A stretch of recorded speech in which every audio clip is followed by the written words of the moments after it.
दोस्तों, मेरा नाम है नीलेश मिश्रा। कहानियां सुनाता हूं। याद शहर में आपका स्वागत है। आज मैं आपको सुनाने जा रहा हूं अपनी लिखी एक कहानी, एक टीवी की कहानी। चलिए शुरू करता हूं। मेरे बच्चे बड़े इंटेलिजेंट हैं। मैथ्स और फिजिक्स में चाहे जैसे हों, लेकिन हर हफ्ते नए खर्चे करने का कोई ना कोई कारण जरूर इजाद कर लेते हैं और फिर मुझको लगता है कि हाँ यार, सही तो कह रहे हैं। ये चीज लेने का आइडिया मुझको पहले क्यों नहीं आया। ये बच्चे ना किसी रिक्शे वाले को एरोप्लेन का टायर तक बेच सकते हैं। लेकिन खैर, जमाना भी तो बदल रहा है। याद शहर में जब मैं और मेरी छोटी बहन रहते थे तो कितनी जुगत भिड़ाते थे मम्मी पापा से कोई भी चीज खरीदवाने के पहले। हफ्तों प्लानिंग करनी पड़ती थी। माय गॉड, वीसीआर खरीदने के लिए तो महीनों लगे थे। पूरी स्ट्रैटेजी बना के सही दिन, टाइम, मूड देख के पापा के ऊपर अटैक करते थे। उन दिनों मिडिल क्लास जीवन का यही तो मजा होता था। छोटी छोटी चीजों में खुश रहते थे और जब वीसीआर जैसी बड़ी चीज आ जाती थी तो उसकी कदर करते थे। खैर, मैं तो मस्तमौला आदमी हूं, तब भी खुश रहता था, अब भी हूं। देखिए ना, अच्छी भली नौकरी है, अच्छी खासी सैलरी है, 2 बच्चे हैं। एक बेटी सलोनी 7 साल की है, एक बेटा माही 12 का। मेरी पत्नी अर्चना बैंक में एक अच्छी पोस्ट पे है। पापा मम्मी से रोज फोन पे बात होती है। हर दूसरे तीसरे महीने वो लोग आ जाते हैं या मैं चला जाता हूँ। ओह, आपसे बातें करने में तो मैं रह गया। काम की बात यह कि आज हम एक शॉपिंग मॉल में आए हैं। और यहाँ शायद ये बच्चा पार्टी और उनकी कैप्टन मम्मी कुछ खिचड़ी पका रहे हैं। अरे देखिए, सलोनी मुझको टी शर्ट से खींच के कुछ देखने के लिए ले जा रही है। अच्छा, चल रहा हूं बेटा, जाना कहाँ है? ओए नहीं यार, ये तो टीवी सेक्शन है। इतना खर्चा मत करवाओ भाई। हैं? इतने बड़े टीवी से क्या होता है? हम अपार्टमेंट में रहते हैं, फुटबॉल स्टेडियम में नहीं। अरे अरे, पिक्चर क्लैरिटी क्या अभी वाले टीवी में नहीं है? क्या उसमें साफ साफ नहीं आते कार्टून? मैथ्स की कॉपी साफ साफ दिख जाती है ना, वरना आंखें चक्कर आऊं आपकी। हाँ हाँ, यूएसबी ड्राइव, हाँ एफएम। क्या करे भाई इसका है? अरे दाम देखा है उसका? 1,20,000 रुपए। बेटा, दादाजी की साल भर की सैलरी होती थी जब हम बच्चे थे। कुछ नहीं चली दोस्तों। ये क्रेडिट कार्ड है ना, खर्चे के दर्द को कुछ टाइम के लिए छुपाने का इंजेक्शन भर है। ले लिया भैया बच्चों के लिए नया टीवी। और मैं याद कर रहा था याद शहर में बचपन का वो दिन जब हमारी लाइफ का पहला टीवी आया था। मम्मी पापा आने वाले हैं भैया 2-3 दिन में याद शहर से। कारीगर इस वक्त नया टीवी ड्राइंग रूम में लगा रहा है। और मैं सोच रहा हूं कि घर में घुसते ही पापा कहेंगे, यार तुम लोगों के पास ना पैसा टिकता नहीं है। और मैं कहूंगा, अरे पापा, पैसा तो हाथ का मैल है और मैल धो देना चाहिए। फिर सब हंस पड़ेंगे। पापा मम्मी जब घर आते हैं मिलने तो हम लोग एक साथ बैठकर हंसते बोलते हैं और याद शहर के वो पुराने दिन याद करते हैं। ऐसा ही था वो दिन जब पहला टीवी आया था।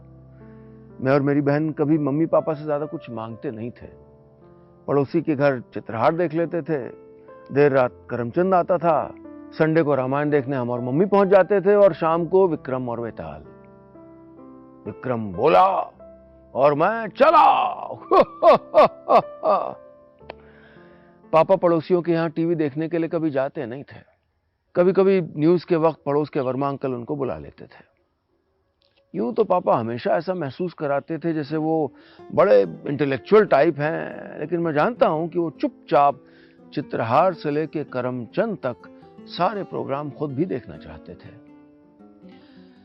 एक दिन घर में एक बड़ी बैठक में एक बहुत बड़ा फैसला हुआ।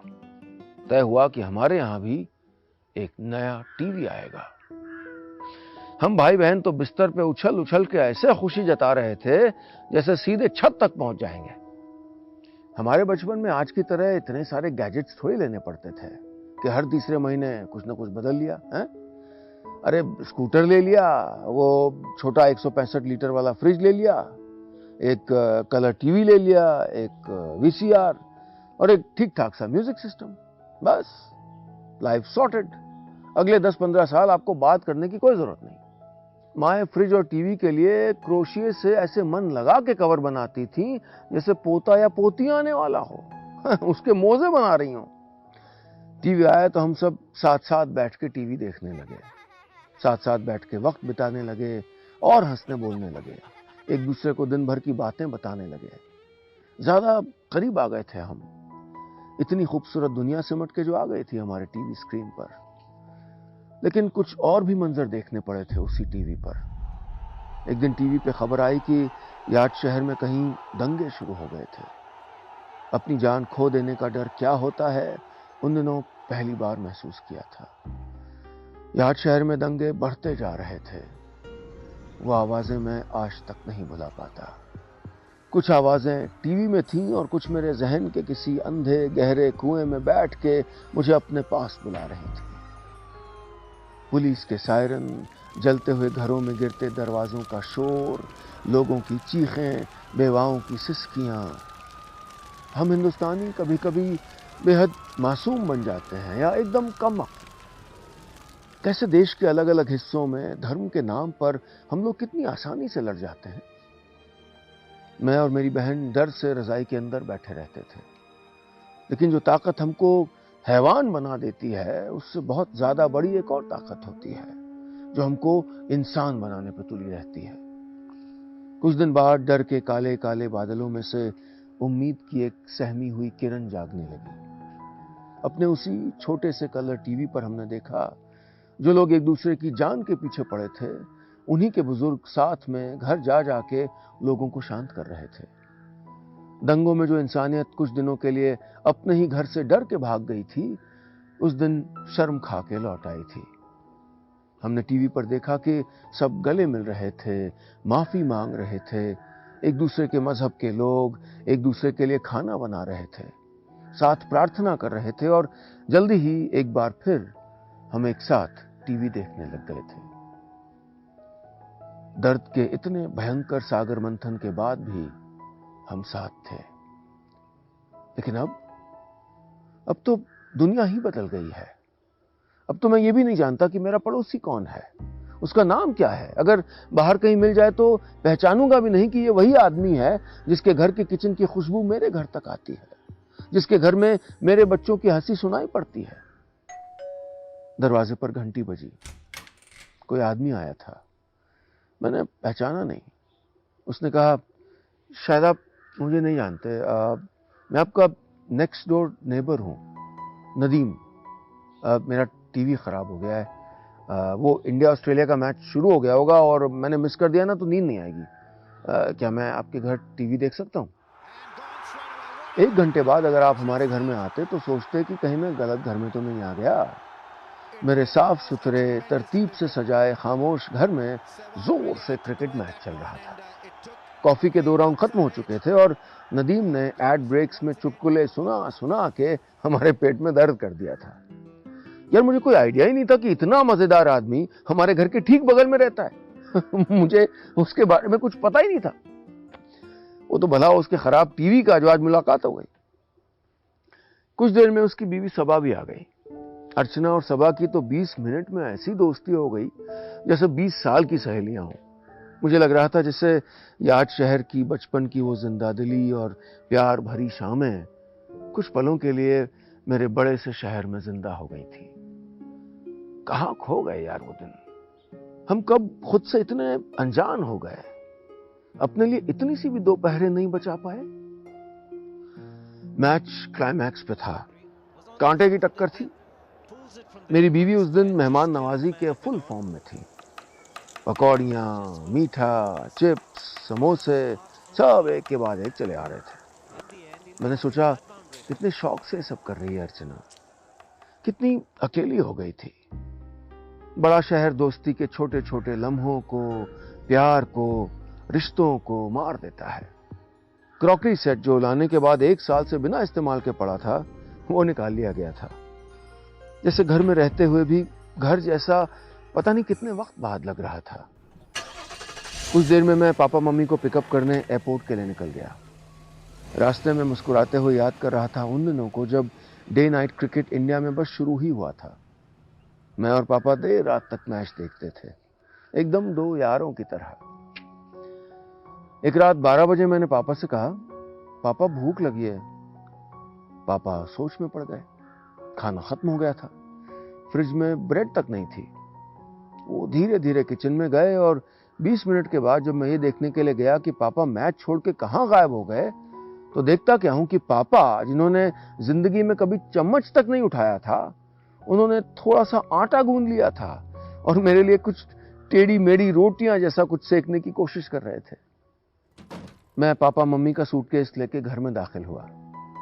जैसे कि मैंने पहले से कह रखा था, ड्राइंग रूम में बैठते ही पापा ने टीवी को देखा, लंबी सांस ली और बोले, यार तुम लोग के हाथ में ना पैसा टिकता ही नहीं है। और मैंने कहा, अरे पापा, पैसा तो हाथ का मैल है और मैल धोते रहना चाहिए। फिर सब हंस पड़े। बड़े शहरों में हमारी जिंदगियां किसी जिगसॉ पजल की तरह बन जाती हैं। सारी जिंदगी कोशिश करते रहते हैं, लेकिन सारे टुकड़े कभी एक साथ पूरे नहीं हो पाते। प्रोफेशनल लाइफ में तरक्की मिल जाती है तो अक्सर पर्सनल लाइफ में अकेलापन रहता है। दोनों मिल जाते हैं तो माँ बाप का साथ नहीं मिलता। जैसे हम सर्कस के बाजीगर हों जो हवा में छल्ले उछाल रहे हों और एक वक्त पे 2 से ज्यादा छल्ले हमारे हाथ में नहीं रह सकते।